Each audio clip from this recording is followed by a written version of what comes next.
I use Notion to efficiently plan, track, and organize my YouTube videos and channels. And in this video, I wanted to go over my setup. Notion provides a really good platform that allows me to keep track of all my video ideas, as well as kind of keep track of how far along they are in the process.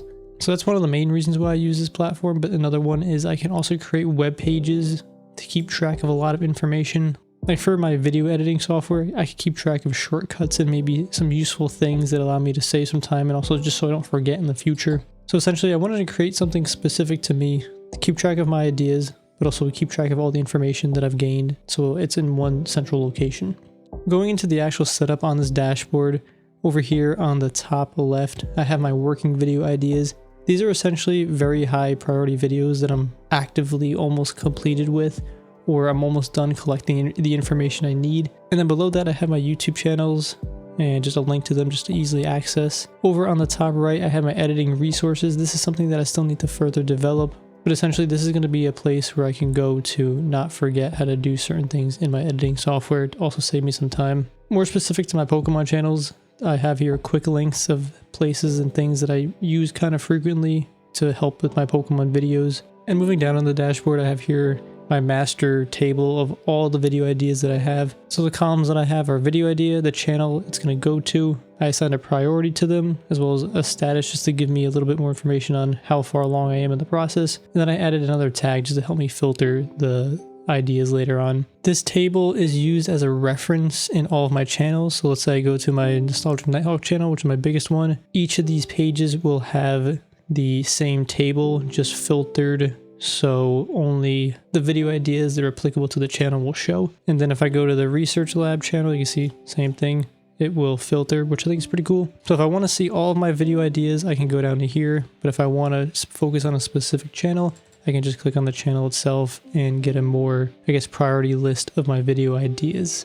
If we go into one of my videos itself or the video ideas, you can see here I have notes on a lot of things that I either want to talk about or just need to remember for the video itself. It's not the most organized, so one of the things that I implemented in this next version of my Notion template. So moving forward, I'm going to have each video idea with this kind of template, and it should allow me to be a little bit more organized in the future. But yeah, for like this video you're watching, I just have some general outlines and things I want to talk about, my hook, some titles and thumbnails. Again, I kind of want to keep it simple, but I want to stay organized. I never showed it on a video, but this is my original Notion template thing. It was kind of just video ideas, and I sorted it by, I guess, kind of the channel in a sense. Then it started to get really messy, and there was a lot of stuff. So I spent a pretty good amount of time last night and this morning redoing my whole Notion template and making it a lot more organized. So again, this was version 1.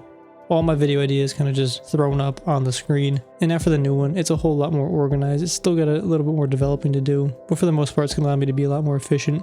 But yeah, this is the new one that I'm working with. And I think the most important part of this whole dashboard is this thing right here. This table with the high priority videos is really great because I can quickly pick one of the videos that I'm working on, but also jump right to another one real easily. And the other method that I was using just wasn't really that efficient. But I try and keep my stuff pretty simple. This wasn't really that hard to build, and there's a lot of things I can add to either improve it or make it, I guess, better. But again, I keep it simple. I don't want to add something just for the sake of adding it and making it look nice. If I'm adding something, it has to be there for a purpose. And having this set up kind of gives me access to everything that I need, especially on one page. I really like information density, and I think, at least for me, this is pretty dense. But again, there's probably going to be another iteration of this in the future, but for right now, I think I'm pretty happy with this result. Hopefully my Notion setup gave you some ideas for using it with your own systems on your own, either videos or platforms. If you're trying to grow your YouTube channel or just make better YouTube videos, this channel is dedicated to sharing experiences and lessons that I learned and hopefully helping you along your YouTube journey. Anyway, take care, check out some of the videos on the channel, and I'll see you over there.